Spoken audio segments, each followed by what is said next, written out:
তোমার বাড়ি কোথায়? হৃদয়পুর। হৃদয়পুর থেকে এখানে যাতায়াত করতে নাকি? তা তোমার চাকরিটা পেতে কতদিন লেগেছে?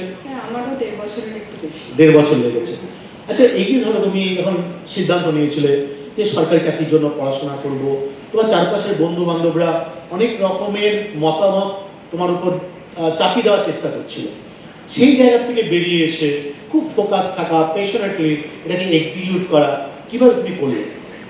আসলে অ্যাকচুয়ালি আমি মাইক্রোবায়োলজিতে অনার্স করি। তো আমাদের ব্যাচের আমি এবং আরেকটি মেয়ে, আমরা শুধু দুজন সরকারি চাকরির পড়াশোনা করছিলাম।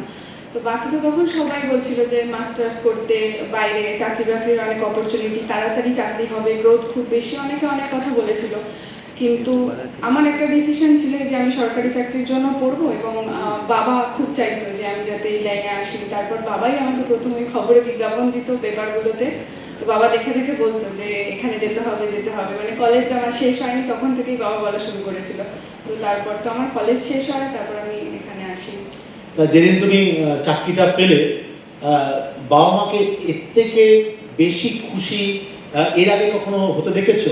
না, কখনো নয়। তোমার কি মনে হলো সেটা?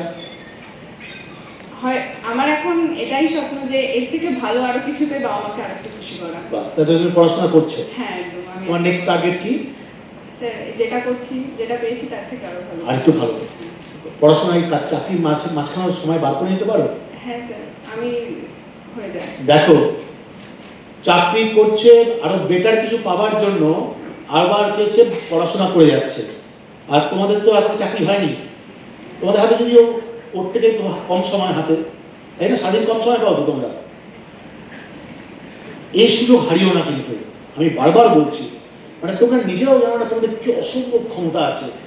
শুধু ফোকাস করো প্যাশনেটলি, আর রাত জাগো, আর কারোর কথা কানে নিও না, তাহলে কিন্তু তুমি সাকসেসফুল হবে। আমাদের ছাত্রছাত্রীদের জন্য তুমি কি বলবে? দেখো, প্রথম কথা, আমি যেদিন থেকে এসেছিলাম সেদিন থেকে আমার একটাই মাদার বুক, রাইসের ম্যাটেরিয়াল। আমার অনেক বন্ধুরা, অনেক চারপাশের যারা, তারা প্রচুর বই পড়েছে, কিন্তু এখনো অবধি আমি নিজে প্রিপারেশন নিচ্ছি, আমি কিন্তু রাইসের ম্যাটেরিয়ালের বাইরে কিছু করি না। কারণ এক জিনিস বারবার করে যেটা হবে, আমার মনে হয় সেটা অনেকগুলো জিনিস একবার পড়ার থেকে অনেক বেশি কাজে দেবে। তো আমি এখনো ওটাই করছি, আর আমার বিশ্বাস আমি যতদিন প্রিপারেশন নেবো সেটাই করবো।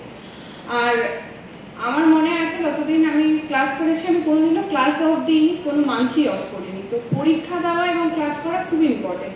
তোমাদের সমস্যা হবে স্যারদের সাথে, তোমাদের যে সিসিও স্যার ম্যাম থাকবেন তাদের সাথে কথা বলে সমস্যা অবশ্যই মিটবে, মিটিয়ে দেওয়া হবে। থ্যাংক ইউ, ভালো থেকো।